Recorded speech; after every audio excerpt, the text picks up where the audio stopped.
Buenos días a todos, todas y todes. En primer lugar, gracias por la invitación a Suma. Yo lo que voy a tratar de conversar hoy un poco, tratando de unir dos asuntos que aparecían en la convocatoria de la mesa, es pensar algunas cuestiones respecto de la institucionalización de una perspectiva de género en las políticas públicas, en el pequeño campo respecto al cual a mí me toca producir algún conocimiento, que es el del trabajo sexual. Y en segundo lugar, dado el público y dado también que la propuesta dice entre la clínica y las instituciones, tratar de pensar un poco qué papel jugaron los saberes psicológicos en la institucionalización de estas perspectivas. Y en relación al caso, yo creo que el caso que contaba Gustavo, la cuestión del trabajo sexual presenta un contrapunto, porque si lo que se ve en el caso que narraba Gustavo es una despatologización, digamos, un movimiento de despatologización de determinadas identidades o determinadas formas de práctica sexual, en el caso del trabajo sexual, el movimiento va a ser distinto. No necesariamente, digamos, va a ser una pérdida en todo caso de valor de esas posiciones. Si en parte la despatologización de esas identidades y de esas formas de práctica sexual tiene que ver con un decaimiento del discurso médico y del poder del discurso médico para decir algo sobre esas formas de vida, tiene que ver con un ascenso del discurso de los derechos humanos y de los derechos sexuales. En el caso del trabajo sexual, ese movimiento produce, digamos, ese movimiento, digamos, ese pasaje del discurso biomédico hacia el discurso de los derechos humanos, yo no lo veo naturalmente como algo, la verdad, positivo necesariamente. Y en el caso del trabajo sexual muestra para mí cómo ese discurso de los derechos humanos produjo también sujetos abyectos, sujetos que se quedaban por fuera de cualquier reconocimiento.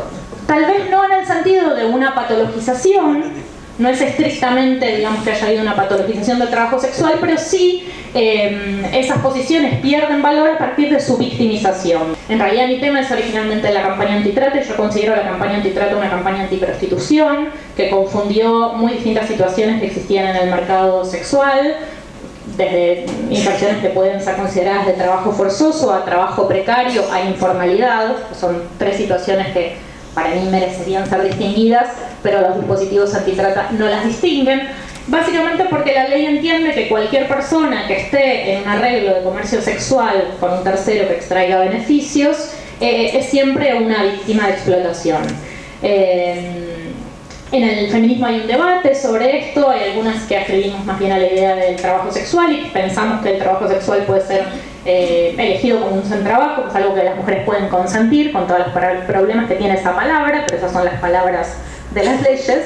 Y del otro lado, algunos que piensan que no, que es imposible, que ese consentimiento siempre va a estar viciado y que la prostitución es solo signo de una violencia patriarcal. Las psicólogas fueron como construyendo una suerte de doble de la víctima, y las víctimas, o sea, trabajadoras sexuales, fueron perdiendo lugar al punto que, por ejemplo, a partir del año 2012 los operadores judiciales no pueden prácticamente, es muy difícil entrevistar a las víctimas. Cuando digo víctimas es mujeres que hacen generalmente trabajo sexual, digamos, puede haber, es una posibilidad, la realidad, que haya una persona secuestrada contra su voluntad haciendo trabajo sexual. Yo me estoy refiriendo a la lógica con la que esto funciona, que en general son mujeres que hacen trabajo sexual porque así lo decidieron, entre otras opciones.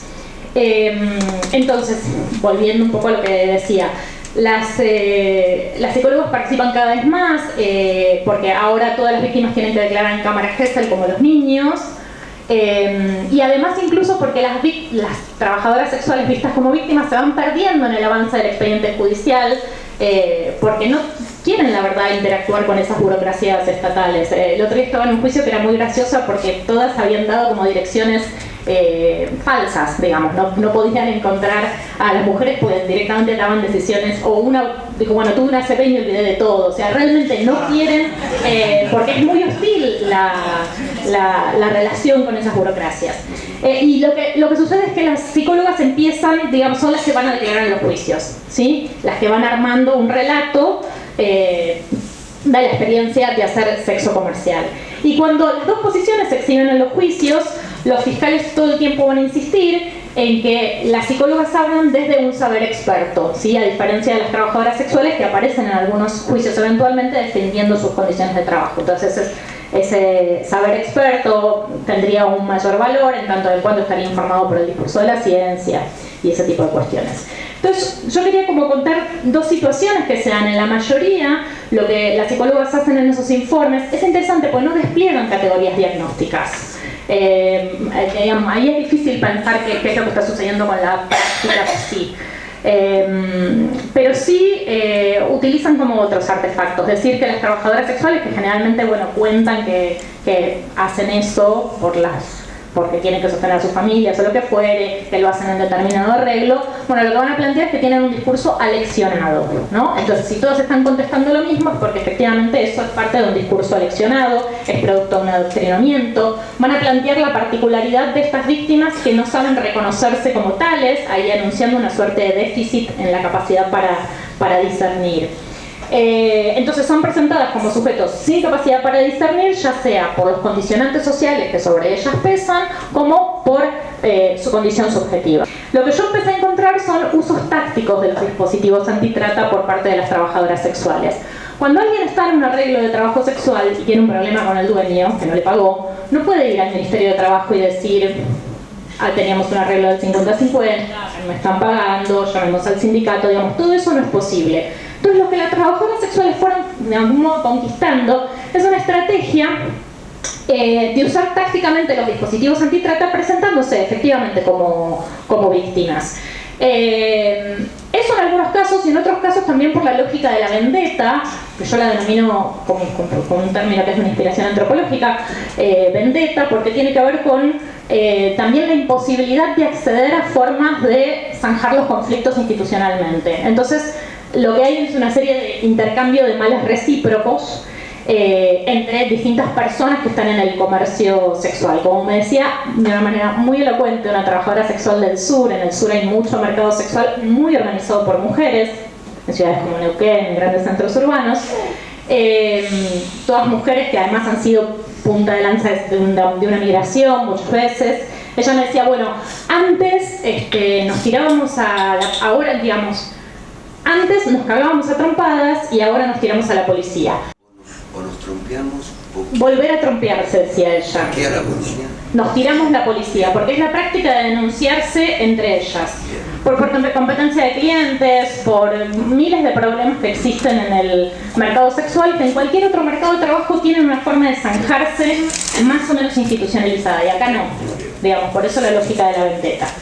Entonces, es una manera diferente de leerla, que no es la del síndrome de estrés postraumático, sino que le otorga a esos sujetos, digamos, un tipo de racionalidad otra distinta. Pero sí lo que hacen las trabajadoras sexuales en estos expedientes es tener que producirse como víctimas, es decir, hacerse legibles, audibles para las burocracias estatales, allí donde pueden ser escuchadas, para plantear, digamos, alguna de sus cuestiones. Y en estos casos, a diferencia de los casos que les contaba antes, donde aparece la idea del discurso aleccionado, del adoctrinamiento, de la ausencia de discernimiento, muchas veces los jueces lo que hacen es preguntarle a psicólogos, pero esta persona ¿dice la verdad o no dice la verdad? Nosotros no podemos decir si mienten o no dicen la verdad, pero sí podemos decir que es creíble en función de las emociones que ha mostrado en su interacción con las profesionales psicólogas. Entonces, acá yo traía esto para mostrar cómo los saberes sí fueron convirtiéndose en operadores de verdad en la institucionalización de esta perspectiva de género en la cuestión que hace la prostitución, cómo se fueron construyendo una suerte de lo que una tesista mía llama una epistemología del rescate, que creó herramientas para afirmar, digamos, la falsedad de los relatos cuando se afirmaban estas personas en la vida de trabajo sexual, o la veracidad de los mismos cuando se afirmaban en la posición de víctima, ¿sí? A partir de la legitimidad que fueron ganando las emociones, discursivamente ese es el argumento, exhibidas como proyección de una suerte de verdad interior. Hay una larga historia, digamos, de descreimiento de las mujeres en las burocracias judiciales, y la construcción de la idea de violencia contra las mujeres en gran medida fue una manera de intentar dejar de ser responsabilizadas por un sufrimiento que otros nos infringían, y yo reconozco eso.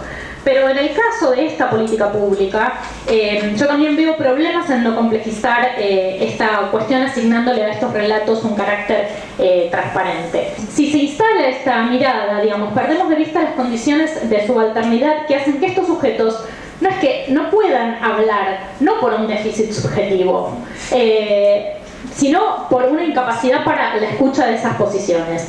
Y que efectivamente para poder hacerlo lo que tienen que hacer es hablar otra lengua, presentándose versiones de sí mismo adecuadas en su interacción con las burocracias estatales. Y aparte porque esa forma de relatarlo, de decirlo ese relato, refuerza un modo de plantear los problemas de desigualdad que existen en el mercado sexual, digamos, yo no pienso que no existen, existen, pero lo hace a través de un relato que me parece moralizante, de sujetos hombres malos, que dañan a mujeres que para ser escuchadas tienen que siempre performarse y presentarse como mujeres inocentes. Hubo una controversia que tuvo quien dirige la oficina con una antropóloga. Una antropóloga hizo un peritaje cuestionando a la oficina de rescate. Entonces quien dirige la oficina contestó a la antropóloga. Lo que la antropóloga dijo en este caso es que no se le había preguntado a la persona, a la víctima, qué era lo que quería. O sea, cuál era su deseo, cuál era su plan de vida, qué era lo que quería hacer. Eso fue lo que la antropóloga planteó. Y esto, digamos, enfureció básicamente a quien dirige esta oficina y quería traerles el relato de lo que contestó. Ella dice, en el consultorio uno no pregunta cuál es el deseo. Porque la antropóloga aparte usa la palabra deseo, entonces ella un poco se monta sobre esto. En el consultorio uno no pregunta cuál es el deseo. A lo sumo podemos hablar de anhelos, pero el deseo es algo que no se dice. De ninguna manera esto es algo que podemos preguntarle. La relación asimétrica respecto de su victimario la sitúa en el lugar de objeto, con su autodeterminación invalidada. En esta posición de objeto, la víctima no tiene posibilidad de decidir sobre sí misma. Entonces, yo traía este fragmento porque me parecía que mostraba cómo la cuestión de los condicionamientos sociales y la determinación subjetiva es reintroducida aquí de una manera extraña en esta mezcla de discurso sí y cierta vulgata sociológica para legitimar la tutela y al experto como quien mejor puede decidir en lugar de ella. Frente a todas las críticas a la posición del consentimiento como ingenua porque olvida los condicionamientos estructurales o por yoica porque prescinde de los determinantes subjetivos, en el caso del trabajo sexual yo creo que por lo menos necesita ser afirmada, porque es la única que puede en este momento, y dadas estas políticas que se han desplegado, brindar a estos sujetos un espacio en el cual existir y convertirse, como decía, en agentes epistémicos, es decir, sujetos capaces de conocerse de algún modo y conocer qué quieren, no quiere decir que ya lo sepan, de sus propias experiencias.